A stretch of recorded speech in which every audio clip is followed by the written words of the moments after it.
Good morning, everyone. If we are all here, let's get started. I'd like to welcome you all to the today's meeting. Our main goal is to discuss how to reduce costs, especially concerning the high expenses from the sales division. Before we begin, let's make sure everyone knows each other. We have Mr. Soy, our sales director. We have Mr. Herlan from marketing. And we have Mr. Ratu, our senior sales manager. Thank you all for joining. So, before we move on, let's quickly go through the minutes from our last meeting. We agreed to monitor travel expenses and analyze their impact on profit margins. Now, based on the last report, our travel costs have increased by 30% compared to last quarter. So that's we'll be focusing on today.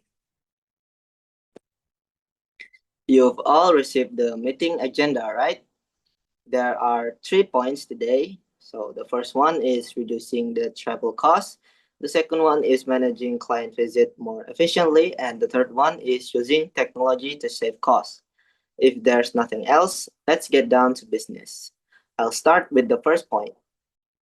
I believe we can make a significant savings by using video conferencing instead of traveling for routine customer visits.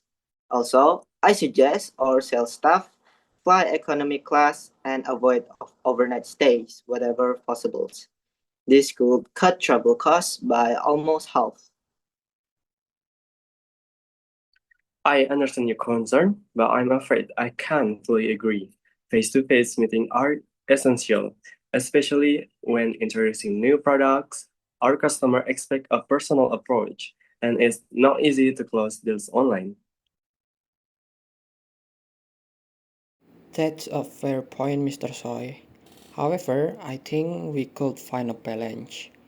Many routine visits don't actually increase sales. We can use video calls for those and reserve face to face visits for high value clients.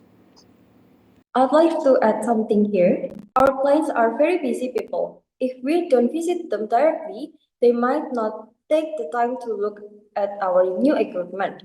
Plus, our products are complex, they need detailed explanation in person. That's understandable, Mrs. Ratu, but don't you think we can reduce the number unnecessary trips? Maybe we can combine several customer visits in one trip instead of separate ones. Actually, we already try to do that, but sometimes the meetings are postponed or rescheduled, and we end up staying longer. In that case, perhaps we could make agreements with specific airlines or hotels to get discounts.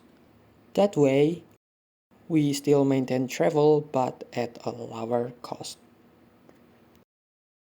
That sounds reasonable. I also think we can introduce a system where sales staff must stage the objective of each visit before traveling. That's how to justify the cost. Okay, that was a good suggestion. So we'll require a short pre-visit plan for approval and we'll encourage video meetings whenever the purpose is only for updates, not major sales deal. So let's summarize what we agreed on today. So the first one, use of video conferencing for routine updates. And the second one is to allow business travel only when it directly supports sales deals. The third one is implement a visit approval form to control travel. And the last one is to negotiate with airlines and hotels for corporate discount. Is everyone okay with that? Yes, I agree with that. That's a fair compromise, I guess. I agree too. It's a balanced solution. I'm fine with it as long as we still have flexibility for key clients. Of course, we'll take that into account too. Right. It looks as though we covered the main items. If there are no other comments, I'd like to wrap this meeting up. Thank you all for the valuable input. Let's start applying this change for the next month. The meeting is finished. Thank you for your participation, everyone. Thank you, so much, sir. sir.